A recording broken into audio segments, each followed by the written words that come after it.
Hello everyone and welcome to Season 2 of Skybound. I know, right? It's been a while. It's been almost a whole year since we had last streamed Skybound. But things might look a little different. This is because Season 2 starts on a new world. If you are new to the concept of Skybound, Skybound was initially a server started by me and my friend the Dragon Lord for us and our YouTube friends to play on. This season of Skybound is a little different, however. If I come to the achievement tabs, you will see that we have some plugins. Nothing game breaking, only some quality of life things to do with mob heads, which are all now droppable, spectator accounts, which are allowed but cannot load chunks, so they cannot be abused, multiplayer sleep, the silence mobs, which is a very good plugin that allows us to silence certain mobs. Then we have unlock all recipes so that it just generally isn't as hard to get what we're looking for. On top of that, we have armor statues and nether portal coordinates. Those are about the main plugins that we are using, and for now they are the only ones. But inevitably in the future we might use more. No guarantee though. But you're probably wondering, why is there so many things if you're just starting out this server? Well, I'm recording this on the Wednesday after the server had already started on the Saturday. The reason why I am recording this now and I'm pretty kitted out is because in actuality, I was recording the initial build up, I guess, where we had all joined the server together as it is an SMP. I initially started recording this on Saturday with everyone else as we were in a VC, and you could see all that I guess gameplay if you go to the first link in the description, the Dragon Lord stream about it, as I had the recording and it got corrupted, so I was sadly not able to add it to this video, meaning we already made a lot of progress. I should probably explain things as I go along. So when we first started, there was a tree where you see this nether portal, more specifically on this block. This is what leads to this screenshot you see right now, which is actually a creative test world, as all of us have access to the seed. Me and a Spectrum D, one of the other members, had actually created a hub area. I had created the tree and he will be working on the pathing area around us. So this is where I need to start getting into explanation. I had initially went mining by dropping down this hole over here and had gotten pretty lost. But I had made my way down to a little lava lake and had actually set up a little nether portal that links up to this one as well. But as you might guess, I got pretty lost, meaning I had to mine up to the surface, as these new cave generations are pretty hectic.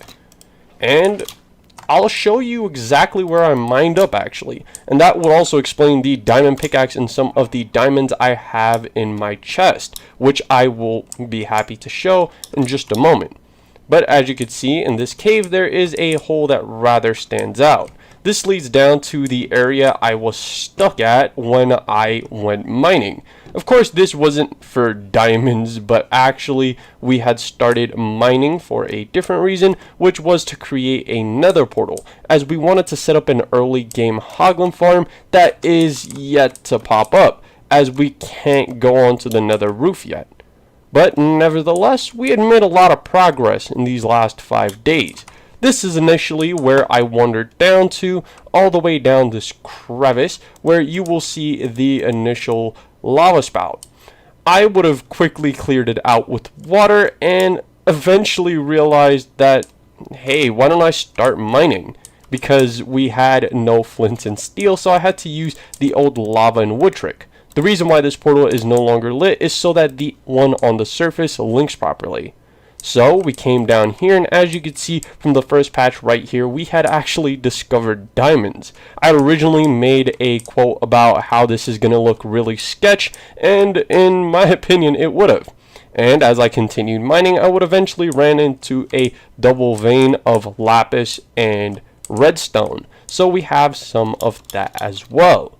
But for me to continue this explanation, I need to get back up to the surface. We are back at the surface, and now to say what happened next. After we had come out the caves, instead of just immediately going back, we had initially set up this portal as we had gotten diamonds. These little farms didn't come until later, with that one being the first to emerge. Taking advantage of the other Skybounders' ability to collect crops fast, I had initially set up a bigger crop farm that is available to anyone who wants to use it. Meaning this is not my farm, this is just a little community farm that I am currently showing you. This farm is a basic in ocean design and will probably eventually be expanded. I do not have anything to replace that with right now. This farm currently consists of potatoes, which you can see in my inventory, wheat because we had used it on our starter base, which I will elaborate in more in just a second, and carrots, since these are mostly the important crops. We had gotten sugarcane much later after making this from YK. But there's something probably catching your eye. The mangrove trees. The mangrove tree, specifically the one you are currently seeing, is one that I got on Dragon Stream. I had actually gone to his base, which is about 4,000 blocks in that direction, 2,000 on each axis, one on the primary negative axis and one on the positive axis in that direction, meaning he is quite the distance away. But there was a mangrove swamp. Now back at the starting area again, I will show you our starter bases. A lot of us had decided to base right here in the canyon, right up that crevice. Mind you, not everyone decided to base here. Mainly the Dragon Lord, who, as I said, based about 4,000 blocks out in that direction, and Frisky, who had found a village nearby. As you could see wandering up this portion of the cave, you will stumble across some starter bases. I will go in order of how these starter bases had initially emerged. As I was mining, YK was quick to set up his little starter base, and by YK I mean YK Anime. All these people's links will be in the description, and it is pretty quaint. I understand that he wanted to go for something small, as he wanted to start working on his mega base as soon as possible, since he has a pretty large project similar to ours, which I will explain at the end of the video. This is a Spectrum D's little abode, which some funny things had happened here. Frisky had initially been sneaking around in his walls as construction had happened, and that's how we had actually ended up with a few Frisky heads, which I will now show you in our starter base. This is the reason why we had required to make that farm, as we had used mud in our starter base. Oops.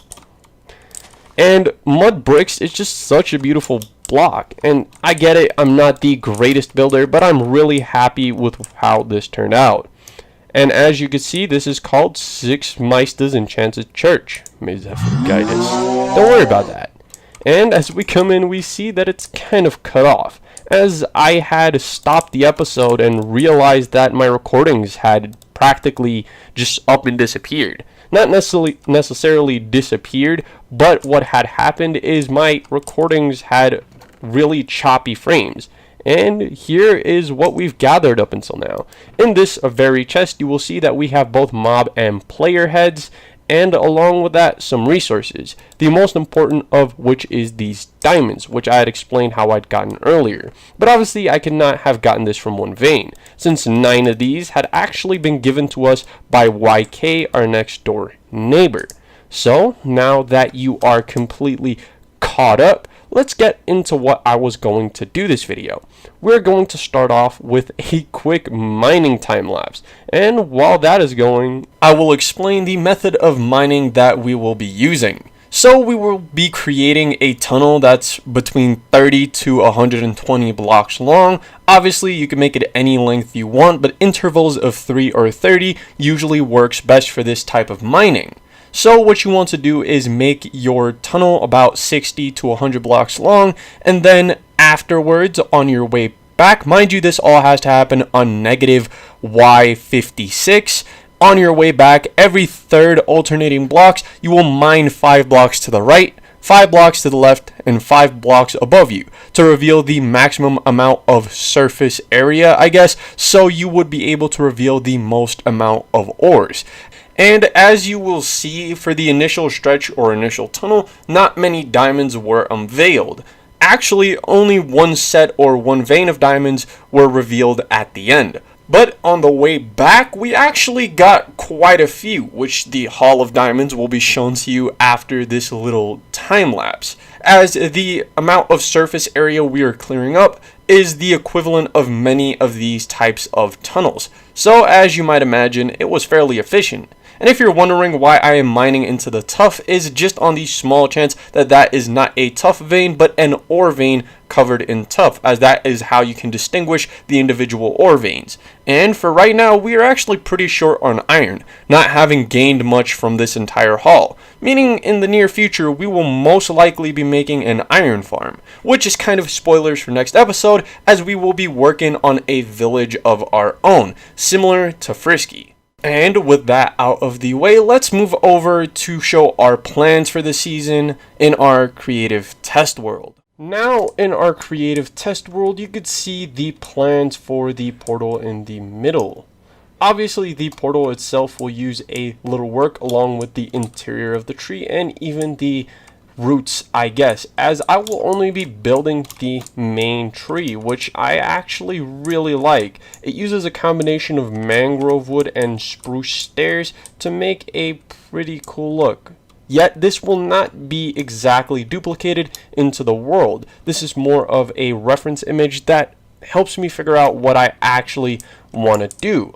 Also, this exact pathing is not going to go into the server as Spectrum or a Spectrum D. As you will see on screen, this is a screenshot of what his interpretation of this area would look like, meaning he would be doing the path while I build the actual tree. He had also suggested that we actually blend the tree, making it look like the nether is seeping out into the overworld, which I think is a really cool idea, and we will actually be working on this tree during the next few episodes. We'll probably either get on it in episode 3 or 4, but I cannot guarantee any of that.